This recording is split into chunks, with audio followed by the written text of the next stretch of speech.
దేవుడు ఆదుకొందును అన్నాడు. అయితే దేవుడు ఎన్ని రకాలుగా మనల్ని ఆదుకుంటారు? Praise the lord.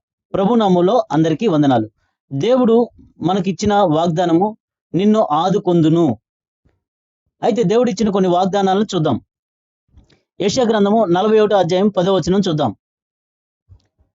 నీకు తోడై ఉన్నాను, భయపడకుము, నేను నీకు దేవుడునై ఉన్నాను, దిగులు పడకుము, నేను నిన్ను బలపరుతును, నీకు సహాయము చేయువాడును నేనే, నీతి అను నా దక్షిణ హస్తముతో నిన్ను ఆదుకొందును. దేవుడు ఎన్ని రకాలుగా మనల్ని ఆదుకుంటానని వాగ్దానం చేశారంటే, నేను నీకు తోడై ఉండి నేను నిన్ను ఆదుకుంటాను. రెండోది, నువ్వు భయపడకుము, నేను నీకు తోడై ఉన్నాను అని దేవుడు వాగ్దానం చేశారు. అలాగే నేను నీకు దేవుడునై ఉన్నాను అని వాగ్దానం చేశారు. అంటే దేవుడు మనకు తోడై ఉంటాను, భయపడకు అని ఆదుకుంటానని చెప్తున్నారు. మరి నేనే నీకు దేవుడినై ఉన్నాను, ఆదుకుంటాను అని చెప్తున్నారు.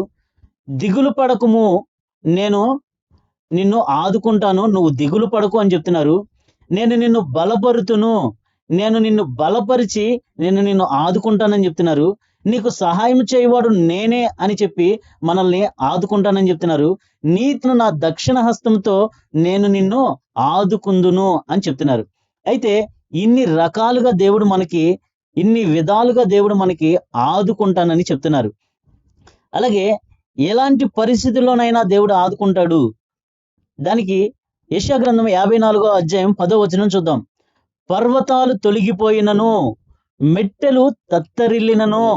ఎలా ఆదుకుంటారంట? పర్వతాలు తొలగిపోయినా ఆదుకుంటారంట, మెట్టెలు తత్తరిల్లినను ఆదుకుంటారంట.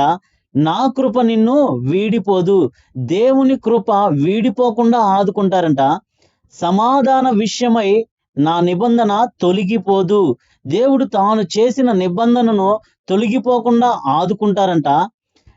నీ యందు జాలిపడుదును, నీ యందు జాలిపడి, మన యందు జాలిపడి దేవుడు మనల్ని ఆదుకుంటారంట.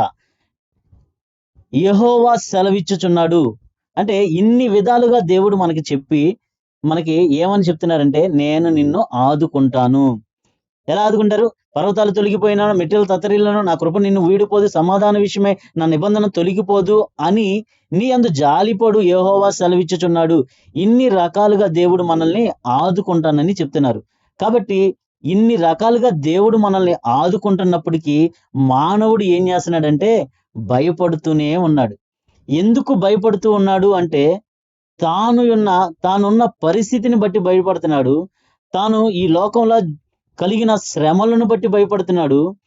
తాను ఎదుర్కోవలసిన నిందలను బట్టి, అవమానాలను బట్టి, తాను వెళ్ళవలసిన గమ్యాన్ని బట్టి భయపడుతున్నాడు.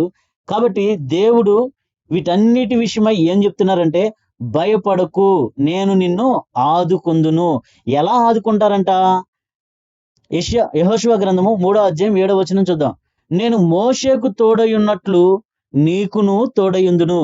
అంటే మోషేకు ఎలా తోడయుండి మోషేను నడిపించారో, అలాగే నేను మోషేకు తోడై ఉన్నట్లు నీకు తోడయుండి నిన్ను నడిపిస్తాను, నేను నిన్ను ఆదుకుంటాను, నువ్వు దిగులు పడక, భయపడక అని దేవుడు మనకు వాగ్దానం చేశారు. కాబట్టి దేవుడు మనకు సదాకాలము మనల్ని ఆదుకొనువారుగా ఉన్నారు.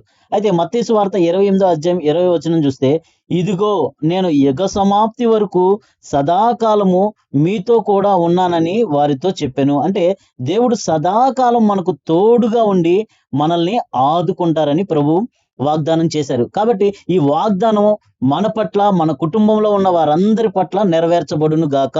ఆమేన్. ప్రభు నామములో అందరికీ వందనాలు. దేవునికే మహిమ, ఘనత, ప్రభావం చెల్లును గాక. ఆమేన్. Praise the Lord. అందరికీ వందనాలు.